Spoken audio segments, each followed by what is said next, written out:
Hello and welcome to Temple of Akasha, the home of embodied spirituality with me, Natasha. So this is our 2023 breakdown and forecast. So in this video, I'm going to be sharing a brief explanation of the energy behind 2023, the numerology of a 7-year, which is what 2023 reduces down to.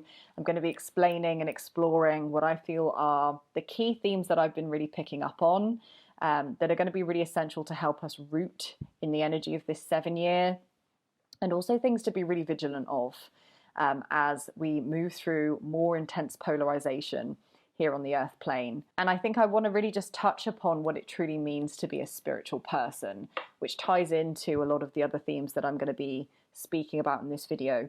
So let's dive straight in with the breakdown of 2023 and the numerology behind a 7-year and the number 7 in general. So 7 is considered a really highly spiritual number. The vibration of 7 is associated with higher learning, higher wisdom, learning about truth beyond the mundane. It's really about being introspective. And when I say introspective, I mean concerned with the depth of being. When we're thinking and feeling into the number 7, we're moving beyond triviality. We're moving beyond mundane subjects and themes. The two energies that I most associate with 7 for me personally are Sagittarius energy and Pisces energy. These are both energies that are really concerned with the existential. So it's moving beyond the mundane, day-to-day physical reality and really being concerned with the cosmic, with the heaven realms, with God consciousness. And so as much as I'm saying higher learning, when I say going within and introspection, really we know that in order to access God consciousness, in order to commune with God, there is nowhere to go except within. And so when we are really kind of relating to the energy of 7, we're relating to true spiritual path and awakening. So this is going to be a really significant year for those of us on a journey dedicated to living God-led, for those of us dedicated to soul embodiment and living orientated to truth. And with this in mind, I'd like to share what I think is a really important question to ponder, especially in light of some of the things I'm going to be speaking about afterwards. And that is, what does it mean to be a spiritual person? I'd like you to just reflect on that for a moment. For you, what does it mean to be a spiritual person? What does it mean to explore your spirituality? What does spirituality mean to you? I'm going to just share what to me it means to be a spiritual person. When I really break down the essence of spirituality, to be a spiritual person means to be a conscious human being. It's to descend our higher consciousness, the aspect of us, this, you could say the soul self, the God self, the aspect of us that is non-physical, that is timeless, that is unnameable, beyond labels, beyond conception of the mind, to anchor that level of awareness into our humanity, to descend the divine into the human, to merge the two, right? Heaven and earth. And what I'm seeing so much within spiritual communities is this subtle yet insidious tendency towards bypassing. And it's easily done because when we think about spirituality, we do think about the existential. We think about realms beyond the physical, right? And so naturally, there is more of an exploration when we're on our spiritual journey towards the non-physical, towards the cosmic, towards the energetic.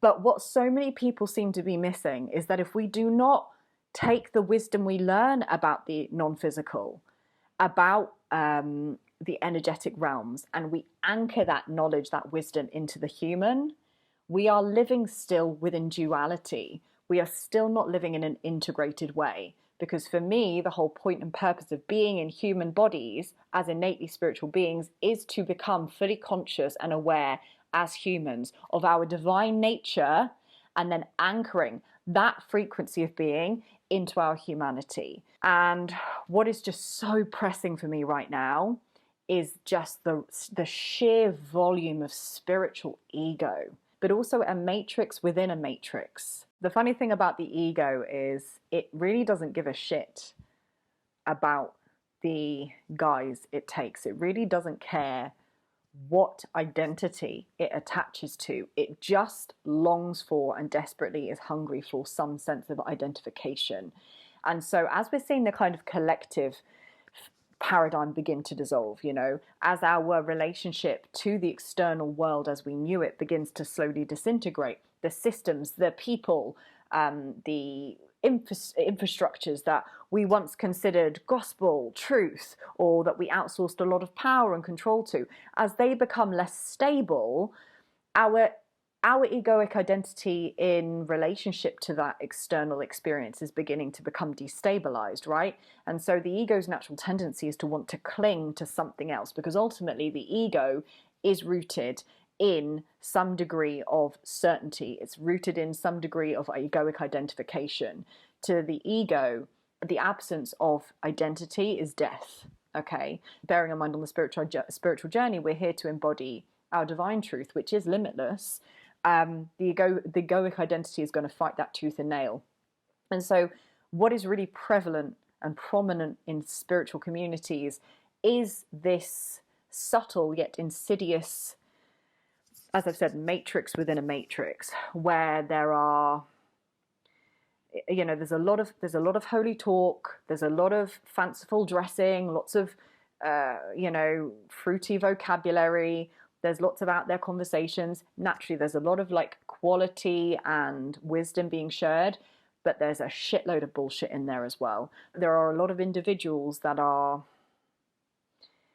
operating from egoic consciousness still, or are in some way still driven by service to self instead of truly being heart-led.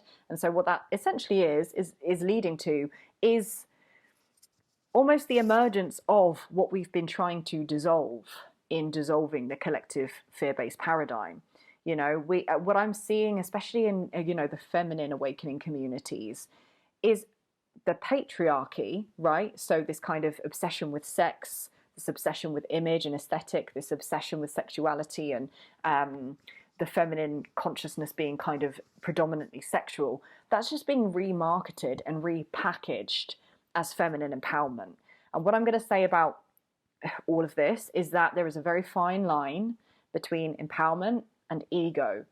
And I will say that many people in these communities, they are treading that fine line between empowerment and ego. So that's something to just be aware of, that we are moving through tremendous amounts of distortion, illusion, ego, death, and then the rebirthing of the ego, and the many different states and guises it wants to take. So just be aware of this, because it's only going to become more prevalent and more rampant as polarity and contrast and death and rebirth continues to play out here on the planet. And so discernment is absolutely going to be essential, key, and non-negotiable on our journeys moving forward. Really employing and exercising discernment in 2023 and beyond, so that we can really be anchored in true spirituality rather than distortions of spirituality or egoic guises of spirituality.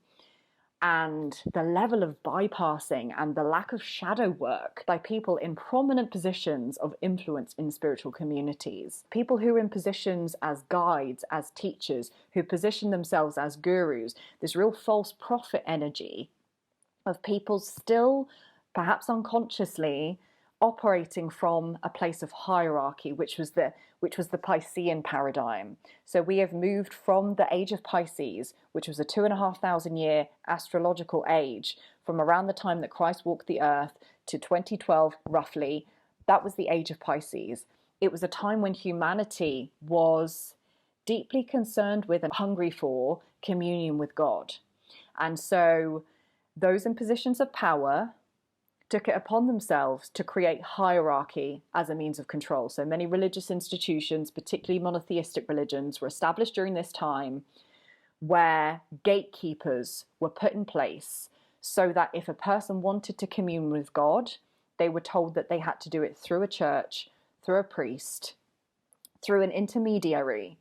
And what that did was it kept individuals in states of disempowerment because they were constantly having to seek communion with God outside of themselves. And so with the Piscean paradigm, there was this deep hunger for spirituality and for connection with God, but there was also a lot of disempowerment. As we've moved into the age of Aquarius, this new astrological age now, which again was roughly catalyzed in 2012, we are moving now into a real kind of clarity of thought and being. Aquarius is real kind of King of Swords energy. It's just clarity without the bullshit, and there can be a lot of illusion with Pisces energy. There can be a lot of like fanciful thinking. We can get sucked into hierarchy, into delusion.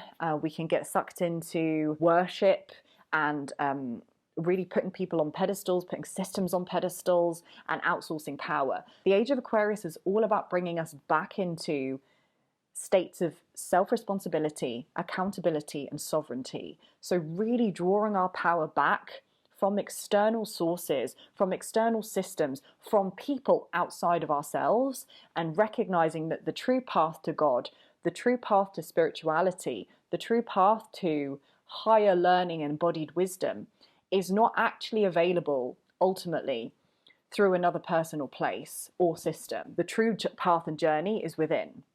But we can use people, places, experiences as mirrors and as means of learning what truth means and feels like for us, right? So we can kind of use the external world as a way of activating remembrance, of learning about things that might be of interest to us, but then ultimately using our internal guidance system as a means of testing and living from truth. And what I'm seeing so much at the moment is like an epidemic of individuals who are in positions of power within spiritual communities, whether that's within small communities or very large ones, who are not actually embodied in their teachings. So many people seem to be talking a mighty, holy talk, but are not actually integrated and embodied in the very things that they're preaching to their audiences. And so what that says to me is that there is fragmentation, that there is still shadow work to be done, and we all have shadow work to do. But if we are, positioning ourselves as guides, as teachers for others, we need to be, so that we are acting and living from a place of integrity, we need to be embodying the lessons ourselves.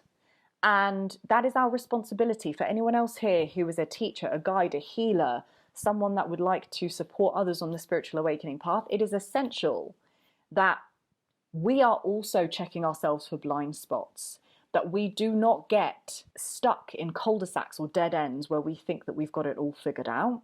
That's spiritual ego.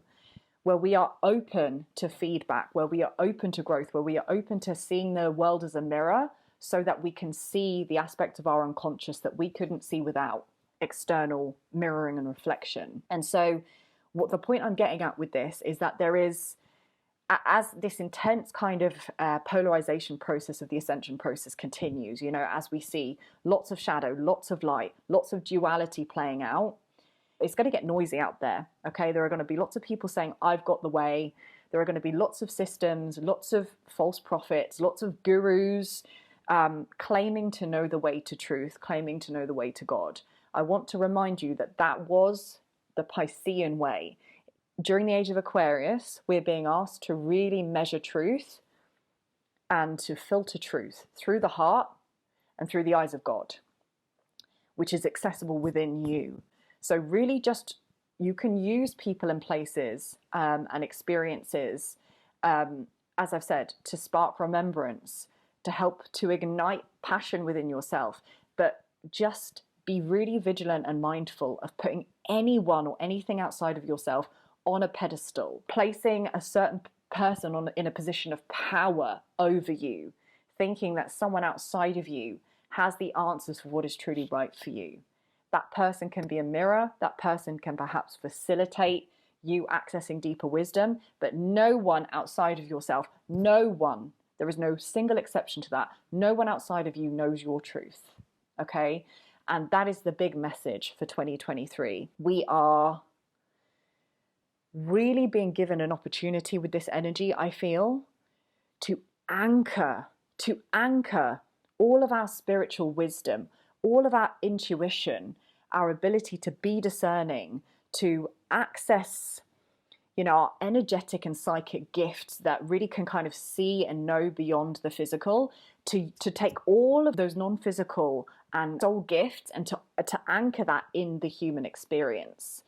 Because another big theme I'm seeing is people avoiding what it means to be human in favor of the woo-woo, out there, existential, fluffy, high vibe experiences. So I see this a lot with plant medicine, people getting really caught in cycles of being addicted to and codependent with substances, plant medicine substances, to access altered states of consciousness, but not actually integrating the lessons they're getting from those experiences, and actually just becoming reliant on the altered states of consciousness as a means of escaping their earthly reality. In the same way, getting hooked on spiritual practices or spiritual ways of being without actually recognizing that the human experiences is holy and valuable and just as sacred as any experience that may feel magical, right, and out there. And to me, we are here to weave the magic into the mundane, to weave this knowing, this faith that we are divine beings. We're expressions of a divine consciousness experiencing this beautiful contrasted world of duality here on earth. We are here to experience the joys, the grief, the love, the depths of pain. We're here to experience the fullness of human life with awareness. And there are so few other terrains and environments we could do that other than the earth plane. This really is this is a school for the soul. This is the kind of karmic realm of clearing. Like here on earth, this is where souls come to clear their karma, to understand polarity, to understand what truth feels like, what love feels like, what fear feels like. We come to earth also to experience such a wide range of experiences, right? Because it's through polarity, it's through duality, it's through contrast that we continue to expand. And the only thing that can hold that level of multidimensionality and all of those different aspects of being human is love. And so really we use the human experience and all that it brings us and all that it gives us and all that it makes us feel to come back to love. And so 2023 is going to be a year to really focus on your path, your power, your truth first, to live from that place. And if you truly want to be a spiritually aligned being, to be truly integrated in the fact that you're human too. And I get it, it can be so hard, especially for those of us who are starseeds, who have this kind of ancient longing for our cosmic origins, for those of us that remember that this is not all there is, that this realm of experience is not truth, that it is incredibly dense, that there is a lot of fear and pain here on earth. There can be a tendency to want to escape this earthly reality. And the big lesson I've had this year in 2022 is that the divinity is here on earth, just as it is in the other realms, just as it is in higher states of consciousness. It's right here. Can we weave that knowing and that level of faith into this earthly realm so that we can terraform earth into a heaven realm? That's the golden invitation. That's the golden opportunity we have to terraform earth into a heaven realm by embodying the high frequency states that we remember, that our souls remember, that our souls hold the imprint of. Can we embody those frequencies here on earth? Can we move and live and breathe from states of unconditional love? That's how we terraform the earth into a heaven realm. That's the divine invitation. And so this 2023 year that's coming up now is a real opportunity for us to embody all of that spiritual wisdom, all of that insight, and to begin to really emanate heaven states from within. Because as we do that as individuals, we then begin to start altering the frequency, the vibrational frequency of the collective. And so, as within, so without, right? We become a microcosm of the macro. We become embodiments of that which we wish to see in the world. And that is really another big lesson, recognizing that we must be what it is that we seek. You know, if we are seeking conscious community, if we are seeking loving relationships, conscious relationships, if we are seeking, loving states here on earth, it's our responsibility, if we have the states of awareness that that's even possible, it's our responsibility to live from that place first, to model the way for others. The analogy that has come through for me all year is that many of us on earth at this time are the bridges between the old way and the new way. You could think about earth right now as a jungle, and we've come in armed with the means to cut through the bush and the density of fear and conditioning here on the planet, to see through the density, the conditioning, the programming that maybe our parents were still entrapped in, to cut through that bush. Because I feel that the beings that are coming through now, Gen Z and beyond, especially the babies being born now, they're high frequency beings. They are not here to be bush cutters. They are here to be anchorers. I've got goosebumps saying this. They are here to be anchorers of the new earth. They are here to just emanate light. It is our duty, it is our sacred mission, it's our sacred responsibility to help clear the path for them. We do that by taking radical self-responsibility and by truly orientating ourselves towards love and doing all that we need to do to clear the way for love. We are here to cut away the bush, to cut away the density, so that the path can be clear for love, so that the path can be clear for earth to be anchored as a heaven realm. I really hope that what I've said so far makes sense. This feels like it's being channeled. It's not really based on what I've had written here at all.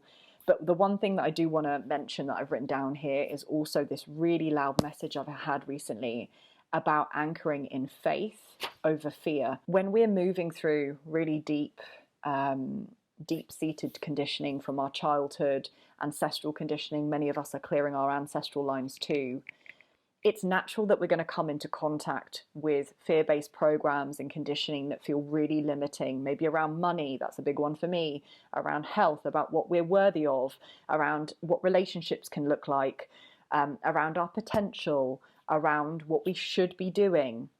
We're going to come into contact with these programs, and because they are deep-seated, they're going to feel really compelling.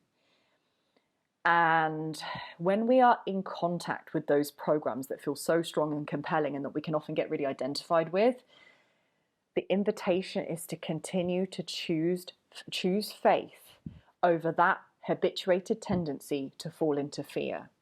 Can we choose to remember that we are divinely supported and guided and loved unconditionally, and that there is a potential, that there is divine purpose, that there is possibility far beyond the limiting beliefs that have been carried from incarnation to incarnation and through generations?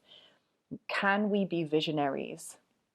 Can we be pioneers of the new earth? And that means holding the frequency of faith, which is also a really big theme of a 7-year faith. You know, it's this real Piscean energy. Can we be anchored in a place of faith?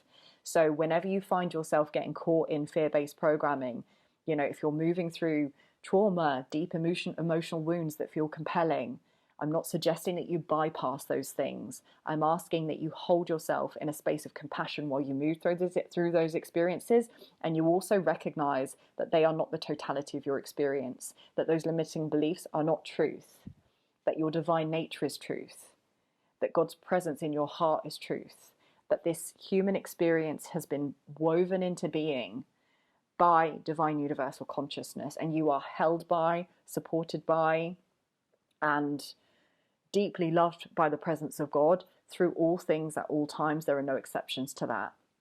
And when you really begin to embody that knowing, when you begin to, I like to feel that. I'm someone that really likes to feel through my experiences. Whenever I find myself in lots of contraction and states of fear, I imagine the presence of God, the presence of the divine, like a support that comes behind me, this presence that has my back, because also the back, particularly when we're thinking about the energy centers of the chakra, this is how we receive. We receive through the back, we give through the front.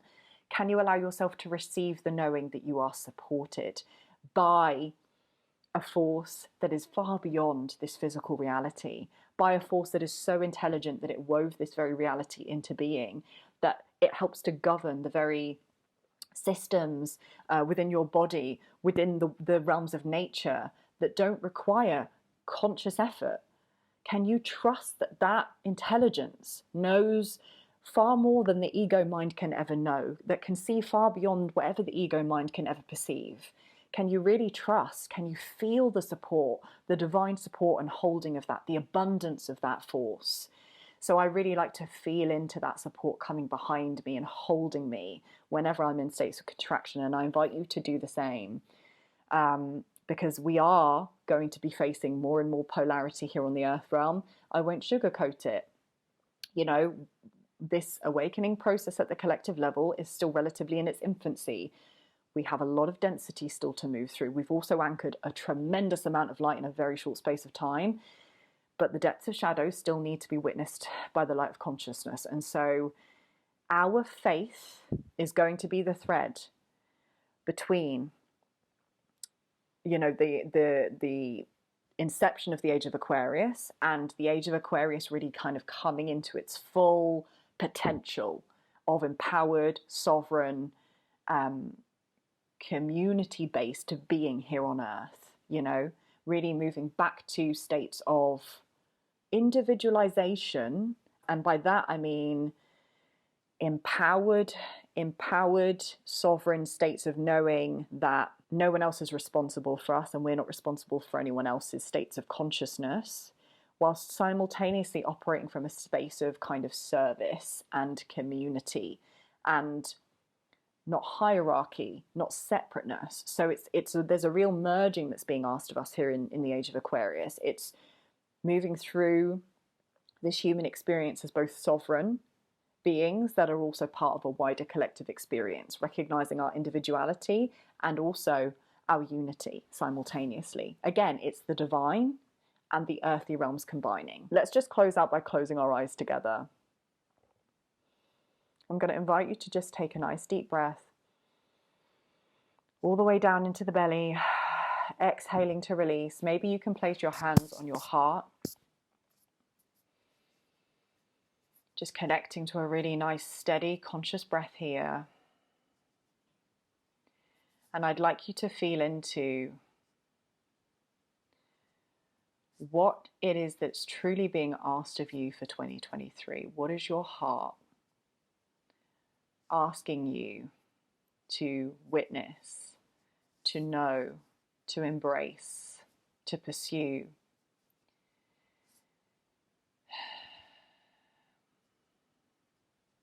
What are you being asked to embody? What are you being asked to move away from? What are you being asked to move towards? What does being a spiritual being in a human experience truly mean to you? What does that look like? What does it feel like? And just letting yourself rest in stillness and beingness for a moment as the answers emerge.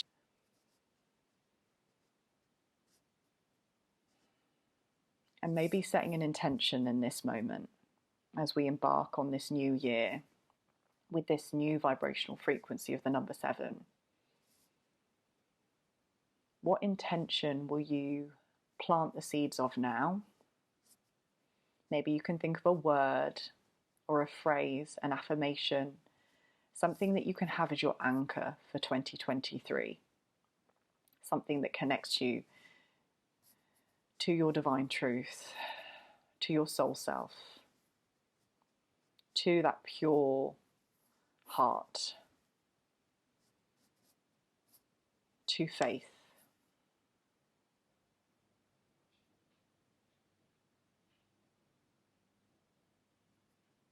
And allowing yourself to know that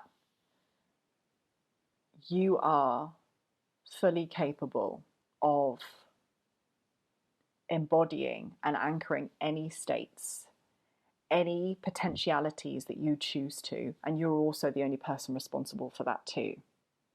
This is what it means to be a truly empowered, sovereign, spiritual being, to be completely self-responsible and sovereign, and also innately connected to your divinely abundant nature